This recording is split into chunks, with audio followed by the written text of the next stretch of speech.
Positive Day Delivers, this is Dr. Gigi Sunga from I Can Change Project. Magandang gabi sa lahat ng mga delivers natin.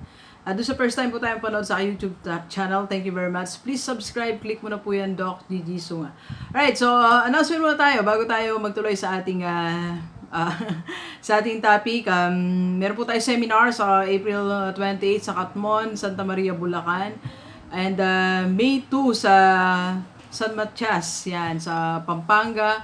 And May 21, yan, sa Morong tayo, ang BPSU nursing department nila, yan. And I think, wala pa na schedule, pero meron tayo sa Balanga City, yan. So, ayan ang ating mga schedule this April and May. And June, June or July, so meron na tayong nakasked sa Holy Angel University, yan. So, may students nila, wala pa lang date, pero we'll visit Holy Angel University again. Alright, so tuloy po tayo sa ating topic. Bakit nga ba hindi nakakaipon ng isang OFW? Yan. So, isa yan sa maraming tanong, naghahanap ng kasagutan. Kasi kung, pagka naipagkwentuhan tayo sa mga kababayan natin na mga kadarating galing ibang bansa, so pag tinanong mo, magkano ba naipon mo? So, sabihin nila, wala pa eh, nagsisimula pa lang ako eh. Wala pa eh, kasi nagbabayad pa lang ako ng utang. So, ang daming dahilan. So, minsan tapos na yung contract, wala pa rin silang naipon. So, ano nga ba yung dahilan? Bakit hindi nakakaipon ng ating mga kaibigan? So, itong video po na to ay una-una para sa mga kaibigan natin, mga OFW. Pangalawa, para sa pamilya nila dito sa Pilipinas at mga kamag-anak nila. Okay, so simulan na natin agad. Unang dahilan po, bakit hindi nakakaipon ng isang OFW? Dahil wala po siyang target. Wala siyang goal. Okay? So, hindi siya nag-set ng target kung magkano ba talaga isi-save niya yearly or monthly. Okay? So, wala po siyang pinagpaplanuhan. Walang malinaw sa kanya plus sa family niya na magsisave sila. So, hindi nila napag-usapan na kailangan magsisave siya ng, let's say, 2,000 a month. Sa simula ng taon niya, 3,000 a month. Then, after 1 year, dadagdagan niya ng 1,000. Then, the following year, dagdag uli. So, wala pong ganon. Walang ganong usap. Naalala ko, minsan may na-interview po ako sa aking channel. I think, Saudi ata siya, OFW din. Ang ganda ng kanyang mga plans. Ang ganda ng target niya. So, yung unang taon niya po, nang pagpunta niya sa ibang bansa is para magbayad ng utang. Kasi that's the reason. Ang dami nilang utang. So, nagbayad muna siyang utang. Second na pagpunta niya po doon, bumili po siya ng lupa na maliit lang. Okay? At yung third year niya doon, nagpatayo po siya ng maliit na bahay lang din. Yung parang, ano lang muna, meron lang, nakaporma lang, so wala pang finishing. And yung plan niya, next plan niya po, next target niya is maglagay ng manukan with his father. So, yun yung plan niya. Napakaganda, di ba? So, bago siya bago siya mag-abroad, okay? Malinaw po sa isipan niya na meron po siyang target. Meron siyang pupuntahan, meron siyang, yung pera niya, alam niya kung magkano ang susweldoin niya at kanyang ipunin. Take note hindi po ganun kalaki ang kanyang sweldo. Pero, dahil may target siya, nakakapag-ipon siya. Okay? So, yun ang unang dahilan, bakit hindi nakakaipon ng isang OFW kasi wala po siyang target, wala siyang goal, okay? Wala siyang specific amount o percentage kung magkano po ang kanyang isa-save. Alright, so, next reason, bakit hindi nakakaipon ng isang OFW ay walang limit ang pagpapadala sa Pilipinas. Ano po ba yung tinatawag na limit? Hindi naman unlimited, no? Hindi naman po yan unlimited. Pero sinasabi ko ganito, hindi nakaset sa isipan niya at sa pamilya niya kung magkano na ipapadala niya a month. For example, hindi niya nilinaw na dahil eto lang yung sweldo niya, magpapadala lang siya ng let's say 15,000 a month or 20,000 a month.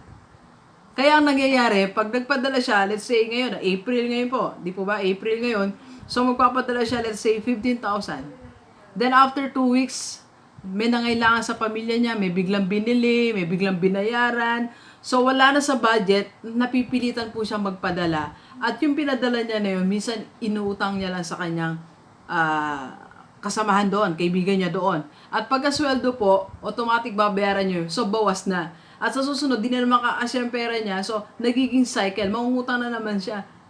So, yun yung pangalawang dahilan. Walang malinaw na usap. Kasi, dapat ganito po. Dapat pag umalis ka, so, ito yung sweldo mo, sabi mo sa pamilya mo, so, this is my salary, I'll be receiving 20,000 naman, ang 15,000 ipapadala ko sa inyo. Akin ang 5. Allowance ko plus nandun na rin ang saving. Example lang po yon. Okay? So, yun ang pangalawang dahilan. At pangatlong dahilan, bakit po, yan. Pangatlong dahilan, bakit hindi nakakaipon ang isang OFW? Yan. So, ang pangatlong dahilan po, sobrang dami ng nautang sa Pilipinas. Bago umalis, nag-a-apply pa lang, ang dami ng nautang. Kasi hindi pa naman nakakaalis. Nag-celebrate na, nag-mall na, namili na ng ganitong, namili na ng ganitong mga appliances, namili na ng ganitong gamit, nag-shopping na, something like that. So, bago umalis, ang daming utang, ang tagal makabayad ng utang. At minsan naman, pag uwi, bakasyon, magbabakasyon after 2 years. Pagdating dito sa Pilipinas, so, sobrang celebration naman nangyayari. Di ba? So, lechon sa kaliwa, lechon sa kanan, punta dito, pasyal doon. So, no-over na yung na-out of budget na. So, ang tendency po nun, bago umalis, mangungutang po uli. Okay?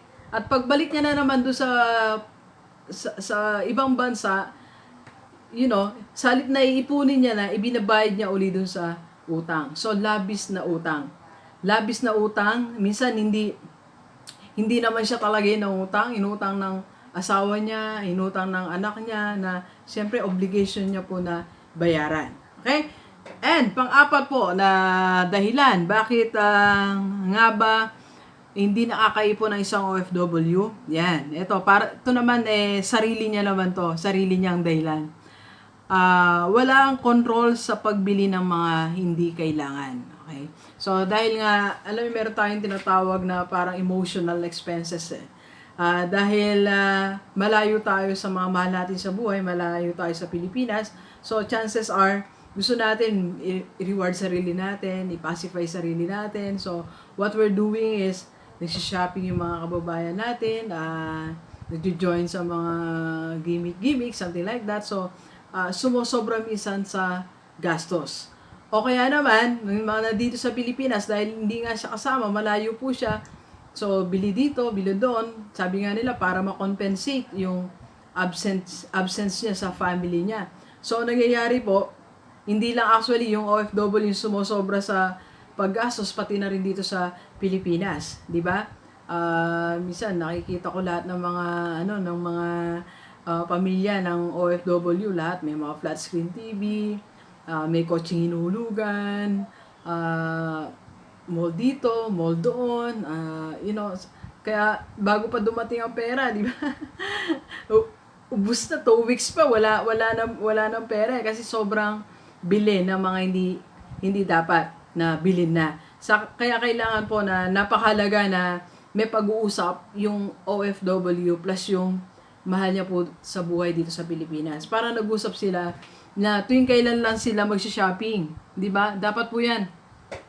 Pareho nyo pong effort. Pareho kayo ng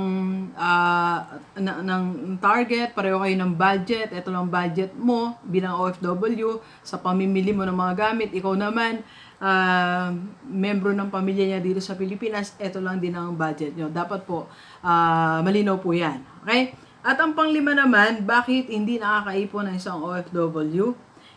Ito, napakalaga. Napakalaga po nito.